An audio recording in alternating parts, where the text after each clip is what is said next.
Vamos con la resolución de la práctica individual, con la primera de las preguntas, aquella que incorpora ítems tipo test del formato que pueden aparecer en el examen. En la pregunta 1.1 nos plantea, en términos aplicados y hablando de motivación, la diferencia más relevante es entre A, motivación intrínseca y motivación extrínseca, B, motivación autónoma y motivación controlada, o C, regulación identificada y regulación integrada. La diferencia más relevante es entre motivación autónoma y motivación controlada. ¿Por qué esto es así? Una respuesta que aparece tentadora es la primera, que es la diferenciación entre motivación intrínseca y extrínseca. Una de las cosas que veíamos durante la asignatura es que dentro de la motivación extrínseca aparecen distintos tipos de regulaciones y entre ellos hay diferencias muy marcadas. Regulación extrínseca son todos los motivos que incorporan un para qué. A diferencia de la motivación intrínseca es en la que la tarea se justifica por sí misma, por el placer y disfrute inherente a ella. La motivación intrínseca incluye regulación externa por premios y castigos, regulación introyectada, cuando el ego está en juego, bien sea porque busco para mí mismo o para otros agradar o no desagradar, y también está la regulación identificada y la regulación integrada. Estos dos últimos tipos de regulaciones, la identificada y la integrada, se parecen bastante, hasta el punto de que en la investigación durante años no han sido apenas diferenciadas.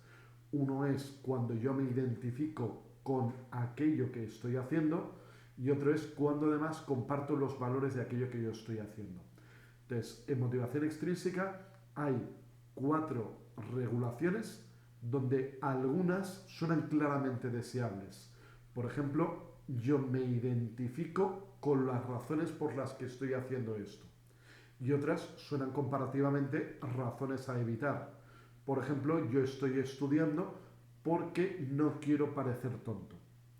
Entonces, ¿qué inconveniente tiene la diferenciación entre intrínseca y extrínseca?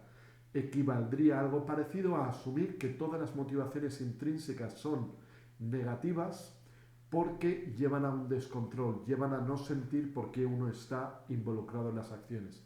Y no es así. Dentro de las motivaciones extrínsecas hay algunas que son desde la autonomía. Luego él nos lleva a la segunda opción, que es la diferenciación entre motivación autónoma y motivación controlada. ¿Qué es la motivación autónoma? Cuando ante la pregunta de ¿y por qué estoy haciendo esto? La respuesta es eminentemente porque yo quiero, porque soy un agente libre y autónomo que me vinculo con esta actividad desde mi apetencia. Única y exclusivamente desde el disfrute, no, porque eso sería hacerlo estrictamente equivalente a la motivación intrínseca.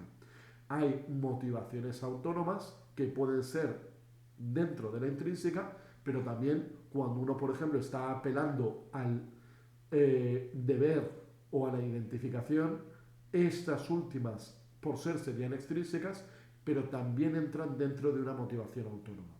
¿Y qué es una motivación controlada? Una motivación controlada es cuando a la pregunta de yo por qué estoy haciendo esto, la respuesta fundamental es porque desde fuera me siento empujado para ello. En términos educativos, lo que queremos es que el alumnado, cuando reflexione sobre por qué está involucrado en lo que está, por qué está en el instituto, por qué está en el centro educativo, tienda a poder responder yo porque quiero estar aquí. Entonces, aspiramos a promover las motivaciones autónomas, que como decía, no se limitan única y exclusivamente a una motivación intrínseca, sino que incluye motivación intrínseca y dentro de las extrínsecas la regulación identificada e integrada.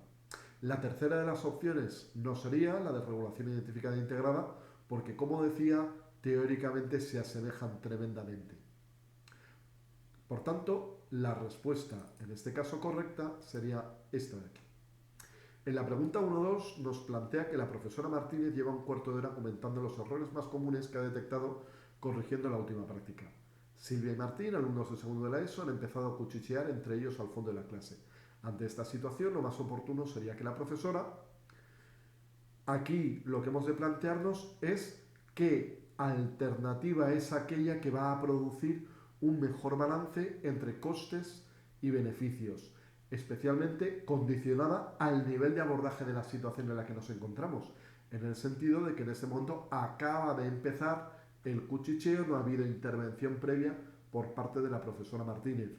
En una situación como esta, si, por ejemplo, dijera en alto la alternativa C, Silvia Martín, podéis compartir con los demás eso que comentáis, esto implicaría un coste. Esencialmente, casi cualquier intervención que yo vaya a hacer va a tener un coste. La pregunta es cómo cabe esperar que sea, tanto en términos relacionales, de orientación a la tarea, con la clase en general, con el alumnado al que me dirijo en particular.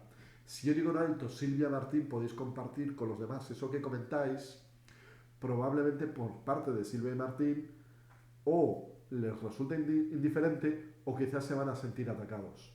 Y por la parte de la clase en su conjunto, a gente que yo anteriormente lo que tenía aparentemente es gente escuchando lo que yo estaba narrando como profesor, les acabo de salir del flujo de la clase. Empieza a tener una clase diciendo qué ha pasado, lo cual tiene el coste de haberlo sacado y el coste de espérate a ver cuánto tardo en volverlos a incorporar a la dinámica de la tarea. Esa sería la tercera de las alternativas. Entonces, cuando en términos de beneficio no está claro si van a dejar de cuchichear, quizás ante una mención tan clara como la de dirigirme a ellos sí, pero una cosa es que callen y otra cosa es que se orienten hacia la tarea, porque probablemente hay cierto riesgo de que haya algo de malestar por haberlo señalado en público.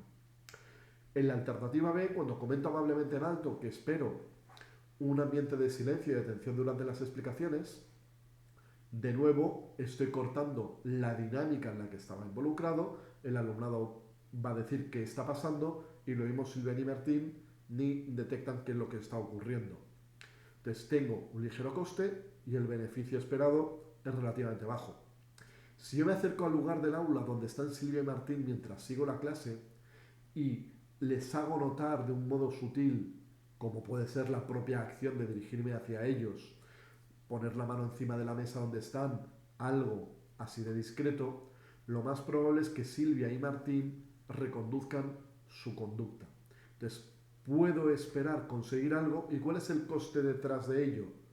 Por ser, es bajísimo, porque ni en términos de ambiente de aula ha habido coste, ni en términos de deterioro de relaciones, ni de sacar al alumnado de la tarea.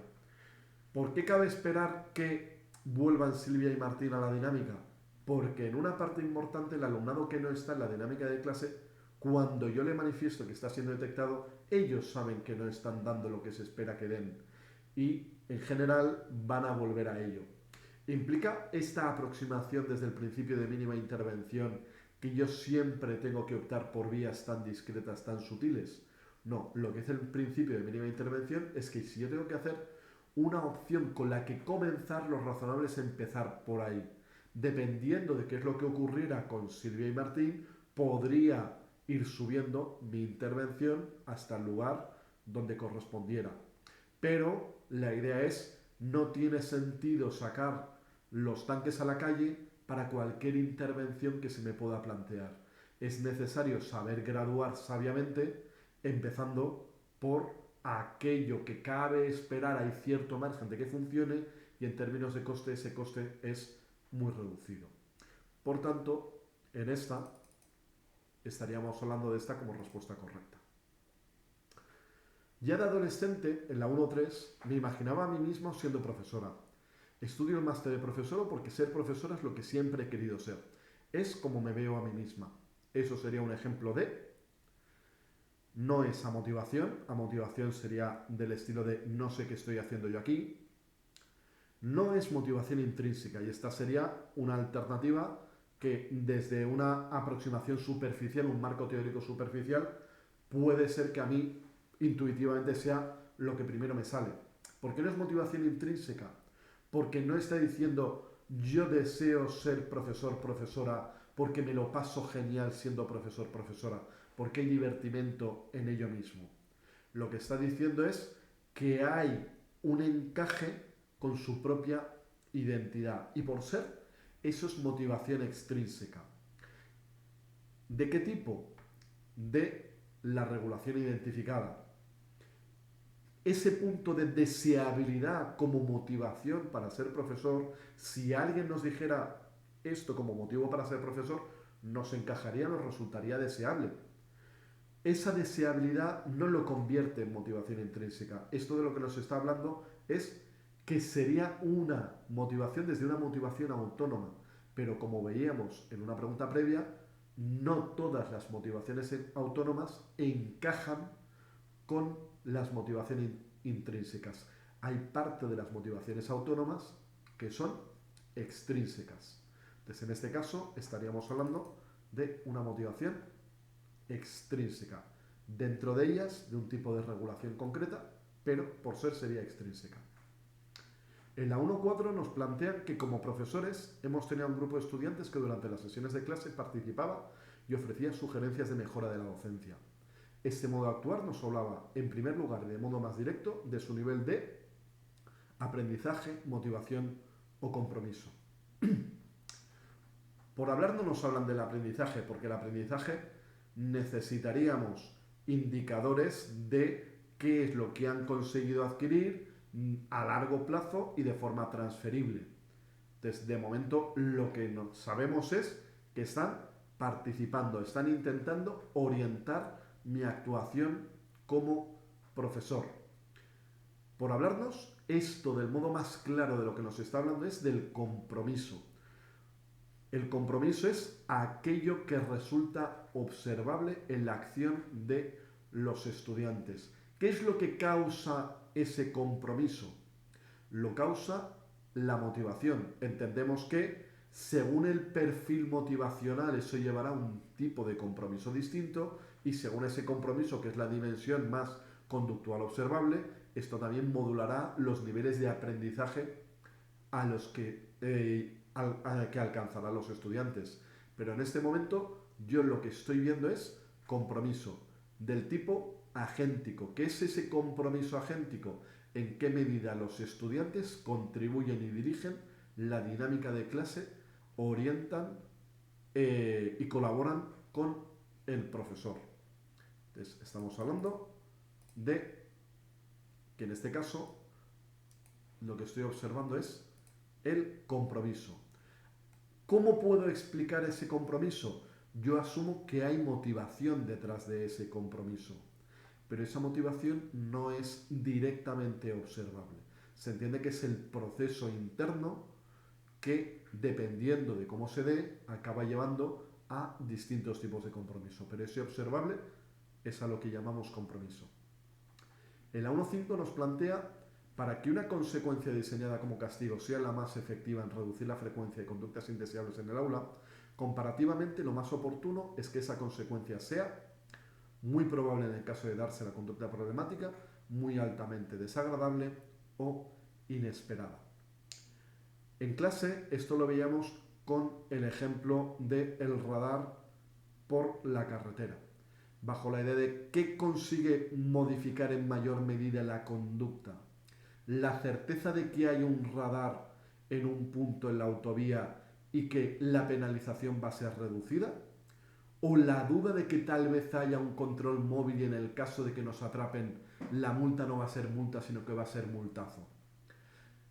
Lo que se sabe desde la psicología del aprendizaje es que si bien la intensidad de lo aversivo, de lo desagradable, del castigo tiene influencia, pero lo que más determina el cambio de conducta, y en este caso al ser un castigo, ese cambio de conducta es reducir la frecuencia de la conducta a la que seguirá ese castigo, lo que más influye es la probabilidad de que se dé ese castigo, de que haya asociación entre conducta a modificar y castigo.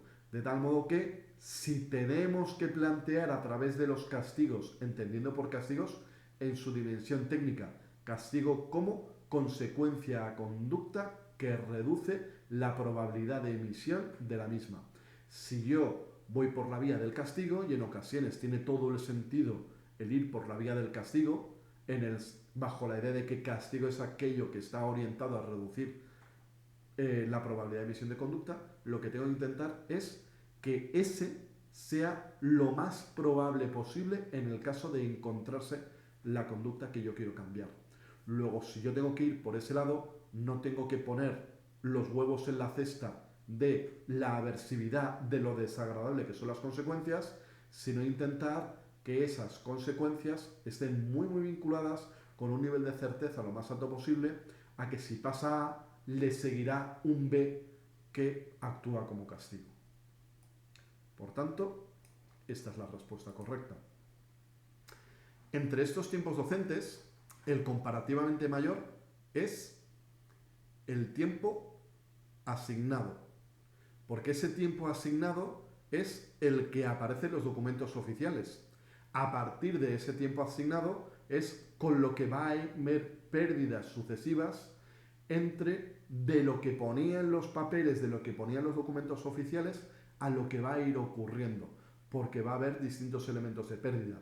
Puede haber el día del patrón, un festivo, una visita oficial, puede haber el problema de que yo llego y no me funciona el ordenador, puede haber varios problemas que desde ese tiempo asignado van a ir reduciendo el tiempo hasta llegar a la realidad de que de lo que yo debería dedicar para generar aprendizaje normalmente acaba quedando una cantidad comparativamente mucho menor.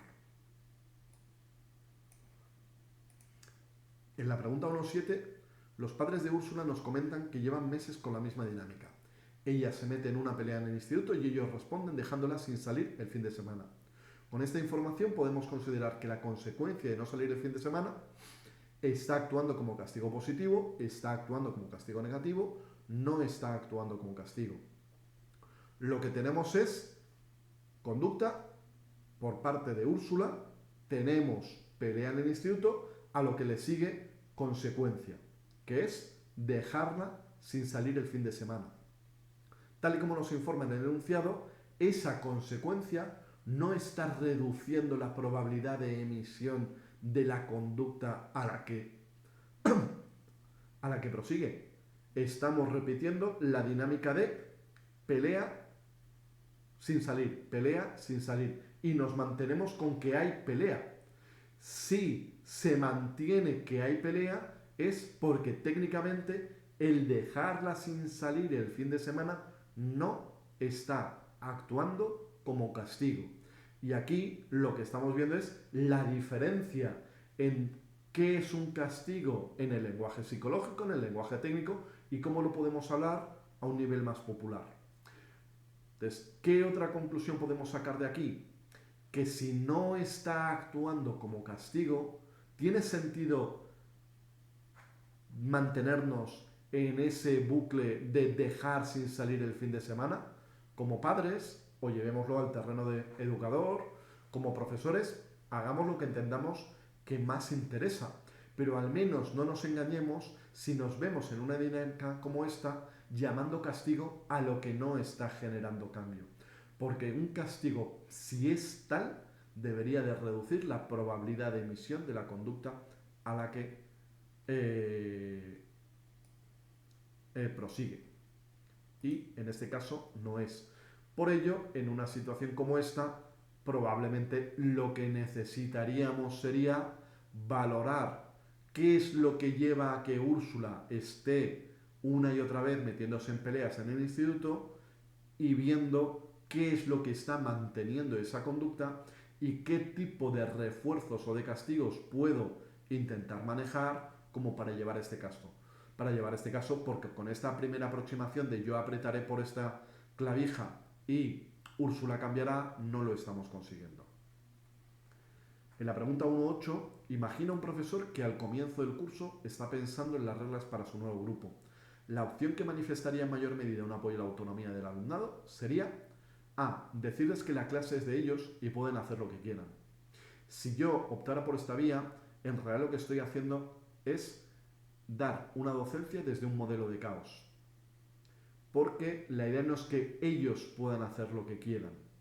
La idea como profesor es que yo voy a ser un agente conducente a aprendizaje. Y eso no implica que yo vaya a retirarme y desaparecer y darles todo la posibilidad de hacer lo que les apetezca.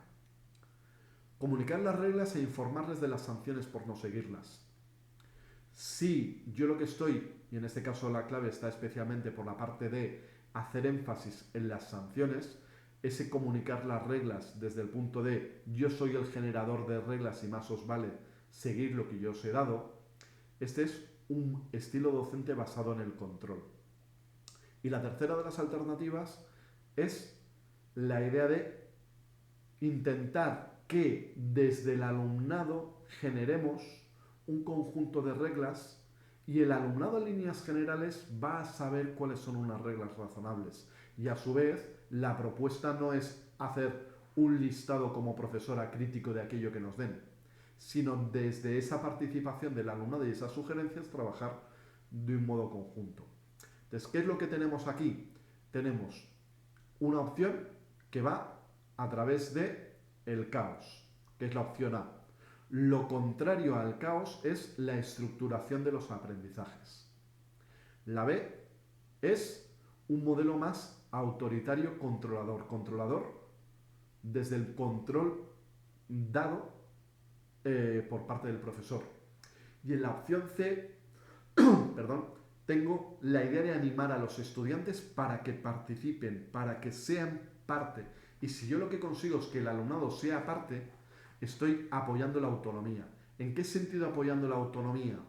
Estoy aumentando las probabilidades de que cuando se les pregunte tú por qué estás aquí, tú por qué te atienes a unas reglas, aumento la probabilidad de que la respuesta sea porque quiero, porque también son mías, porque me identifico. Entonces, el apoyo a la autonomía estimula y contribuye a mejorar las motivaciones autónomas. Y enfatizo, ese apoyo a la autonomía no es equivalente a desertar como profesor. Apoyar la autonomía no es ceder el control a los estudiantes y desaparecer del aula. Lo mismo que apoyar la autonomía en ese polo que va desde el caos a la estructura es un eje distinto al que va desde el control al apoyo a la autonomía. Es posible y deseable ofrecer una docencia estructurada y ofrecer una docencia con apoyo a la autonomía.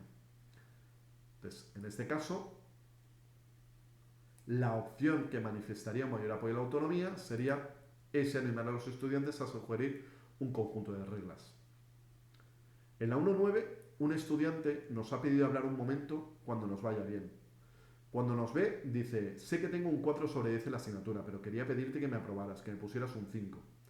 La respuesta comparativamente más adecuada a ofrecer por nuestra parte como profesor sería, y tenemos de nuevo 3 alternativas.